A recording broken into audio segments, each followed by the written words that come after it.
घंटा हो चुका है। हो सकता है कि वहां से भी भोपू बजना शुरू हो जाए थोड़ी देर के बाद में। रुझानों में 125 सीटों पर एनडीए इस वक्त आगे चल रहा है, 73 सीटों पर महागठबंधन आगे चल रहा है, 65 सीटों पर भारतीय जनता पार्टी आगे चल रही है, 53 सीटों पर जनता दल यूनाइटेड और 58 सीटों पर आरजेडी आगे चल रही है। कांग्रेस भी डबल डिजिट पहुंच चुकी है, 10 सीटों पर कांग्रेस आगे चल रही है। 65 सीटों पर भारतीय जनता पार्टी जबरदस्त स्ट्राइक रेट। अगर यही रुझान नतीजों में तब्दील होते हैं तो 100 मतलब समझ लीजिए कि वही स्ट्राइक रेट है जो इनकी सीटें हैं, आसपास ही है। 101 पर लड़ रहे हैं, 65 स्ट्राइक रेट इनका, 54 इनका हो रहा है।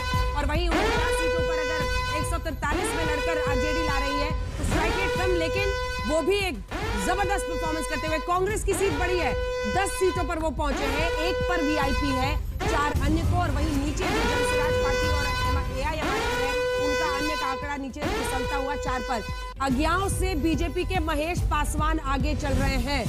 एक एक करके जो नंबर्स अब बड़े चेहरों के आ रहे हैं। आलमनगर से जेडीयू के नरेंद्र नारायण आगे चल रहे हैं। तो कुल मिलाकर राघोपुर से तेजस्वी यादव लगातार आगे है, अलौली से जेडीयू के रामचंद्र सदा आगे है। कई सारी ऐसी सीटें, तारापुर जहां से सम्राट चौधरी आगे चल रहे हैं, मैथिली ठाकुर अलीनगर की सीट से आगे चल रही है। कई लोगों ने सोशल मीडिया पर उनको जबरदस्त तरीके से हाउंड किया था, लेकिन बावजूद इसके वो जमीन पर टिकी रही। कभी मखाना को लेकर, कभी दोनों तरफ के नेता, पाग को लेकर, सारी लाल यादव हो चाहे फिर मैथिली ठाकुर हो, कलाकारों पर बहुत तरफ से प्रहार बहुत किए गए। तो फिलहाल अपनी अपनी सीटों से आगे चलते हुए दिख रहे हैं। 67 पर बीजेपी, 57 पर आरजेडी, यानी रीतलाल यादव फासला दिख रहा था। दानापुर से रीतलाल यादव से रामकृपाल यादव पीछे हो गए। फुलवारी से जेडीयू के श्याम रजक 1698 वोट से आगे हैं। ये बदले थे आरजेडी से जेडीयू की तरफ आए। बेतिया से बीजेपी की रेणु देवी मात्र 596 वोट से। लेकिन अभी देखिए, अभी शुरुआती दौर है और ये मात्र नहीं कहा जाएगा बल्कि एक बड़ी मात्रा कहा जाएगा। अगर पहले दौर की काउंटिंग है, कांग्रेस बगहा से 387, विक्रम से 37 मतों से आगे है। दानापुर से आरजेडी के रीतलाल यादव 1350 वोटों से लेकर इस समय आगे हो गए हैं।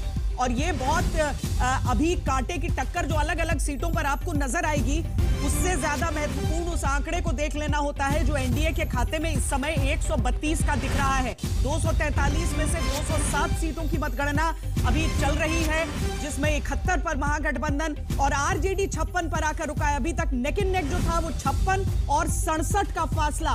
बीजेपी 67, 101 में 67, ये एक बड़ा आंकड़ा है। बात कर रहे हैं, आइए आपको सुना। पूरे एनडीए इस तरीके से यूनाइटेड होकर के सारी पांचों पार्टी चुनाव लड़ी और प्रधानमंत्री जी का लगातार आना हुआ यहाँ पर। मोदी जी लगातार आते रहे। मोदी जी जिस तरह से अप्रिशिएट किए मुख्यमंत्री जी के काम को, मुझे याद है जीविका के कार्यक्रम में प्रधानमंत्री जी ने कहा कि जीविका के दीदियों को कि आपके 2 भाई हैं तो आपको चिंता करने की क्या जरूरत है। ये सब ऑल टुगेदर सारा चीजों का। महिला वोटर्स की बड़ी तादाद, महिला वोटर्स की भूमिका, 2010 वाला रिपीटेशन आपको उम्मीद थी पहले संजय जी की वो मतलब हो जाएगा फोटो फिनिश जब होगा? हमको लोगों को लगता था, नंबर पे तो हम लोग नहीं जानते थे, लेकिन जो जिस तरह का रिस्पॉन्स लोगों का देख रहे थे वो अनप्रेसिडेंटेड था। वो दिख रहा था, लोगों को लग रहा था कि ये अपॉर्चुनिटी बिहार का है, जो डबल इंजन की सरकार है, ये अपॉर्चुनिटी नहीं पूछेगा। क्योंकि आखिरी फेज में बार बार ये प्रचार किया गया कि तीर ही लालटेन है, लालटेन ही तीर है, तीर ही लालटेन है, लालटेन ही तीर है। बहुत सारे प्रचार हुए और अब वो मुख्यमंत्री जी से मिलने जा रहे हैं, सर्कुलर रोड वाले घर पे मिलने जा रहे हैं। इन तमाम अटकलों पर वो क्या कहेंगे? अंजना, मैं आपका सवाल सीधे लिए लेता हूं संजय जी से। अंजना पूछ रही हैं कि एक नैरेटिव सेट करने की कोशिश की गई पहले चरण के बाद कि तीर ही लालटेन है, लालटेन ही तीर है।